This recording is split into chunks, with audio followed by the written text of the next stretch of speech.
Hey everybody, welcome to Wednesday. This is sort of closing off what I'm talking about today. What do we sort of do about these issues that everybody's tired of and everybody's sick of? And we know that with Cyberpunk on the horizon, Cyberpunk is about to land in early November, a few days after the US election that will probably not be decided by the time the game comes out. And so a lot of nerves are going to be really raw. And if you're anything like me, you are bracing yourself for the incoming hot takes on that game. And I admit, I'm looking forward to the game. I'm really not looking forward to the hot takes that are going to be critical of the game. If you agree with me and see this as a problem, help support this channel. Become a monthly patron. Patreon.com/LeannaK. You watch one video a month of mine you can enjoy. Please considering donating $1 a month. Okay, so the problem is twofold. One, hot takes do really well traffic-wise. Advertisers do things completely based on numbers. Before they consider any other factor, you have to have numbers, right? The numbers come from enragement. Enragement is engagement. There is nothing anybody can do anything about that on the content creation side. It's the way the algorithms of services like YouTube and Facebook and Twitter and all that stuff work. You have to chase trends. I haven't this week. My numbers are probably going to reflect it. Like, that's the thing. If I chased trends all the time, my numbers would be, way up. But everybody would just be upset all the time because it's constantly raw wounds having people's fingers shoved into, right? It's torturous. I don't want to be a part of that. This is why I go by Patreon, because then I don't have to worry about the individual numbers of individual videos so much. If the individual traffic for those videos if the Patreon stays steady and continues to climb, that's what's important. I don't have to chase search because of that. That's awesome. I would like it to be a little bit more awesome, but still it's awesome. And this allows us to have discussions. It allows me to pull back and kind of cool things down before it's like, okay, once more into the breach. It works long term, but short term, I have to take the traffic hits. And let me tell you, when you get used to content that's doing really, really well, even if people are downvoting you, it sucks to see those numbers fall. But it's the larger goal, right? But this is the problem. The other side of this is that because people chase hot takes, people chase the stuff that pisses people off enough to share them on a forum or a subreddit or something like that. And everyone goes, oh my God, get her. And yes, people use archive to avoid doing the ad links. But let's face it, that kerfuffle causes people to see it who do click through. There's a bystander effect of people who are like, what's going on here? I know I see people freaking out over something and I search the video and so they get my click. Or I've searched the article and they get my click. So unfortunately, the only way to build notoriety is to piss people off. There's no way to just kind of do steady content in this space. There's too many people doing content about the same stories over and over and over again because it's gaming. And search, it goes right to the big boys, right? Kotaku, Polygon, all that stuff. Everybody else gets buried below. But if you say something controversial, you get viral distribution, right? It's a race to the bottom, because what ends up happening is the ideas aren't what ends up being put on trial. I've seen this over and over and over again. I notice there's a really big difference between people who disagree with me on the points I'm making and the people who are out to continuously prove that I am a bad person. And let's face it, anybody with any sort of profile in anything on the internet, there are people, hell-bent on showing they're a bad person. Look at what was done to, Total Biscuit, rest in peace, and by proxy his wife. Disgusting things were done. And, there's a lot of people on the other side who write opinions I absolutely do not agree with. They are flawed people, but I don't think they're bad people. They're just misguided people. And so I sometimes wait it out because I don't want to add to the pile-on, right? And so I am cutting off my ability to speak out of regard for another human being that in some cases I know has some mental health struggles, and, my greatest hope for them is perhaps they'll find something that they're happier doing, right? If you notice somebody in gaming doesn't seem to be a terribly happy person, you're probably right.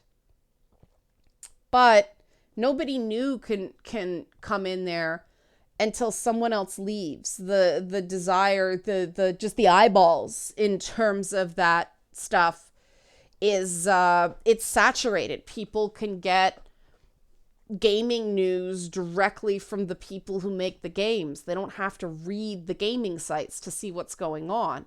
And again, that's why increasingly this stuff is driven by hot takes that get people riled up. And I don't think that's necessarily a bad thing. I think it's an unavoidable thing. But what we have to remove from the whole equation is this they're a bad person element.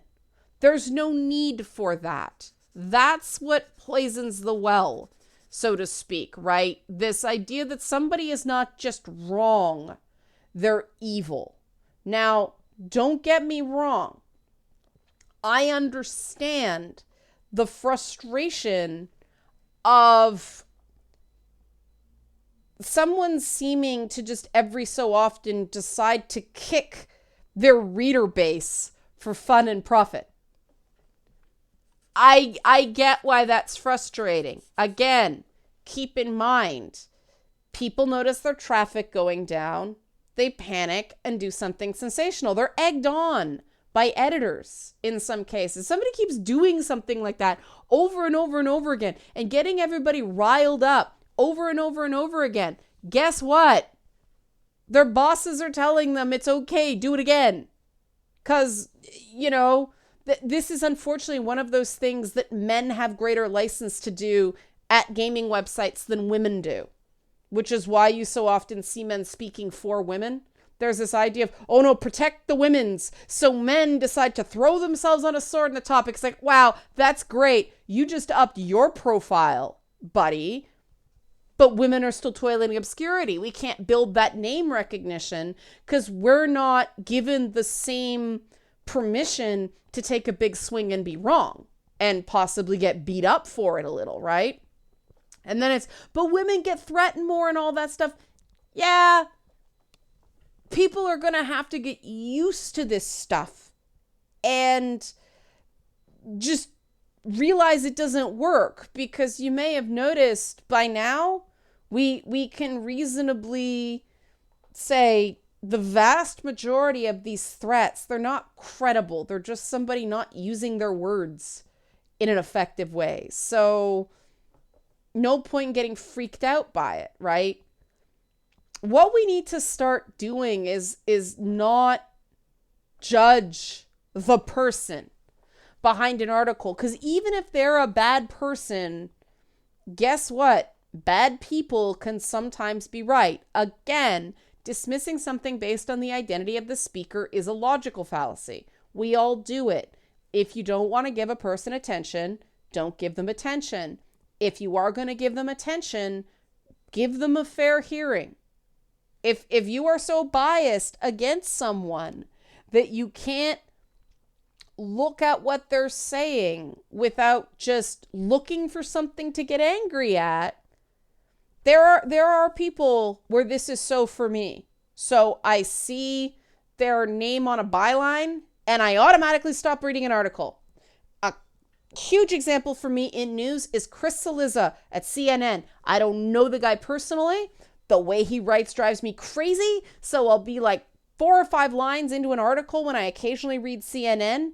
And it's like, is this a Chris Cillizza article? Yep. Okay. Moving on. That's what you have to do. Because otherwise, you're just adding to the invective, but you're also building that person's profile, because dogpiling someone is relevant. It gives them relevance. What you don't realize is they do pick up some people who agree with that thing you think is a shitty take. The only reason somebody saw the thing in the first place is because of the outrage behind it. Case in point, I probably never would have heard of the game RimWorld were it not for the freaking out about something I don't even exactly remember. The likelihood a character was going to spawn as gay instead of straight. The guy put it in the game that it was basically like what the likelihood is in human populations, and so he wanted realism in the game, and it became this whole shitstorm. And I'm like, okay, wrote him, can I have a code? I like the game. He gave me a code. I liked it so much I actually paid for the DLC, which I never buy DLC, but I like RimWorld so much I actually played the one where you can have like royal courtiers come in to give the guy some money, because I got the original game for free. I never would have even heard of that game were it not for the scandal. So the only way to get out of this low quality content death spiral we are in video games right now is to stop boosting low quality content. Stop hate sharing. Share stuff you agree with, right? There was a thing going on recently about, I will agree with this one, an admittedly stupid line in a Kotaku article. I don't know who wrote it. I don't care what the context was. I'm not going to read it. Kotaku has lost me. I'm not going to give them attention except when I think they've done something that actually has some merit. If they're the only service reporting on a story, if they break a story that is relevant, all right, fine. I will not support their opinion section. I think it is low quality. Okay? But this requires critical thinking. This requires people to not go banana pants the minute people are scratching a particular wound. And I get it. That's hard. The first step is like, it's a chat of, it's like 3 people that we just sort of talk about video games. One person's partially in the industry. I'm the only one fully in the industry. Somebody's not in the industry at all. So it's just like a group of friends. And if we have a spicy take on something, we'll talk about it there, right? If we just want to go, I can't stand that person, we'll do it there, right? We won't do it publicly. That means we're not boosting people who, it is our opinion, they are bad faith actors. It is especially important to do this when somebody you suspect is bad faith has a larger following than you do. Because their followers will beat the crap out of you. Why? Bad faith, right? Bad faith begets bad faith. Bad tactics beget bad tactics. And I think there's a lot of common ground that we could achieve if we just take the temperature down. And we could actually make some progress in terms of communication and figuring out the right way forward to solve some of these issues that I don't know of very many people who still believe that the process of hiring in gaming is fair. It's about who you know. It's not about what you know. It's all about... There's a reason that networking and nepotism start with the same syllable. Networking in gaming approaches nepotism in a lot of places. People just hire their friends instead of hiring somebody who will actually challenge the paradigm at the company for the company's own good and do it in a way that is respectful instead of just butting heads. It takes time that a lot of projects don't have to create that corporate environment. And that's the problem. Development is so constantly like, it's amazing how fast stuff moves. So there isn't that time to do that team building stuff, and drives people crazy when I do it. When I'm managing a department, it's like, no, guys, you'll trust me later, but they can't stand it, you know? But part of that team building means you get to know someone as a person. And that's really important to do, especially when a lot of the work you're doing is remote. You have to take the time to do those brainstorming sessions and casual conversations. And it's like, okay, who is this character? How do you prefer to work? Speak up now. If you don't want to tell me now, tell me in private. Then follow up with the person to give them the opportunity to tell you privately.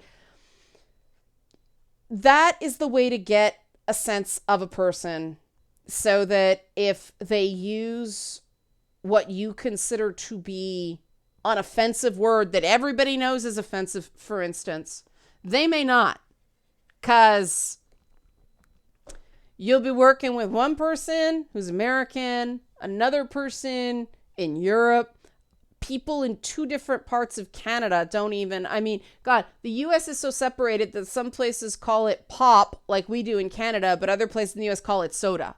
I know that's not offensive, but different things are called different things. Words mean different things. Even in the same geographic location, in different sub-communities, words mean different things. Now, that does not mean that somebody using a term, this is a double negative. That does not mean that someone using a term might not be a simple symptom of a larger problem. In other words, somebody using an offensive term may be a symptom of deeper bigotry. It might just be that they never learned the right word, right?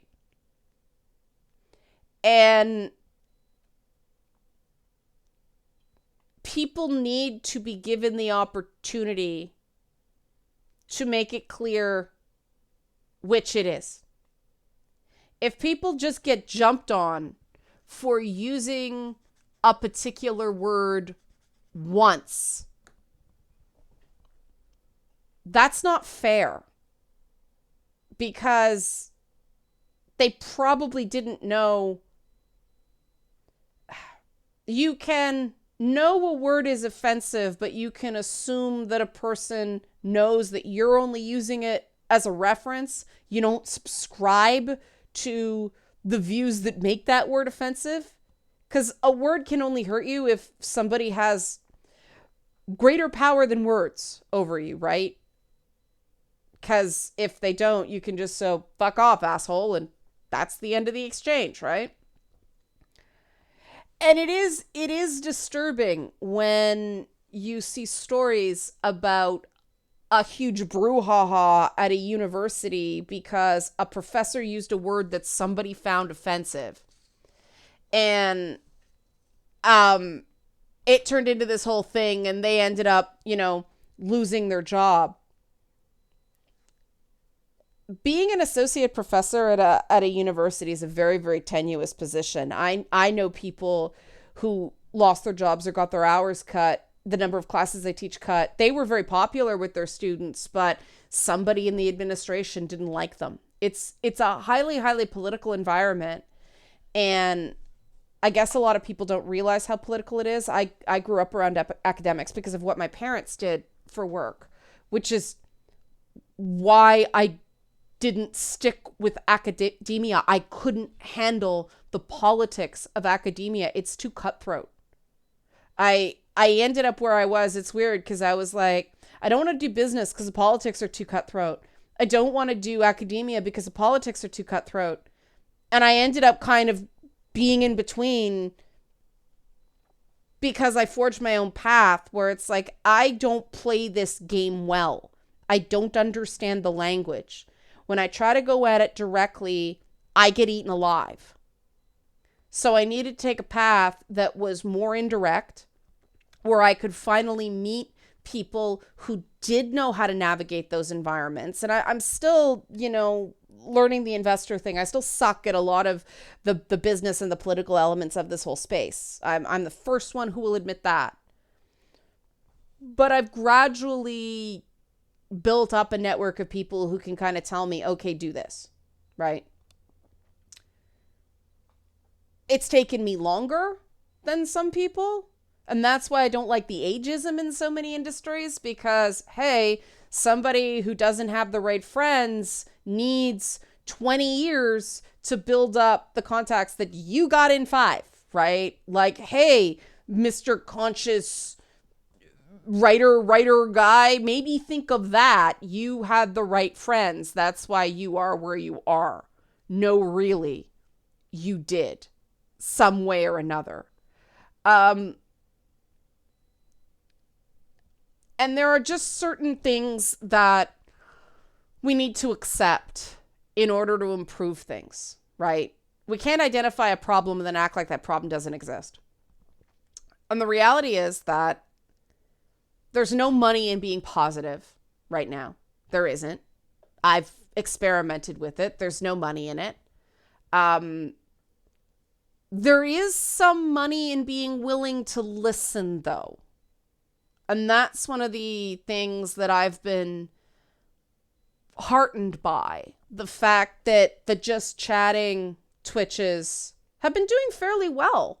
There's a decent number of people in them, which tells me a game isn't a draw, but a game people don't like or don't want to watch will put people off. So unless it's a game that people are actively interested in, just do a Just Chatting. Because otherwise the game is just getting in the way of the chat. And that's interesting. Because if people are looking for places to talk about video games or anything else, well, just give them that. It doesn't necessarily have to be focused on the game if people will seek out the conversation. So perhaps that's the path forward, right? That Just Chatting feature on Twitch. That's a stopgap, though, for building an environment where it's profitable to put people first. Because you can't expect someone in a business to put people over profits all the time. You do sometimes have to make hard calls, and they suck, and you feel awful about it. And that's what I'm interested in from you guys. How do we make it profitable to put people first? Let me know for Feedback Friday. Help support this channel. Become a monthly patron. Patreon.com/LeannaK. Thanks for watching.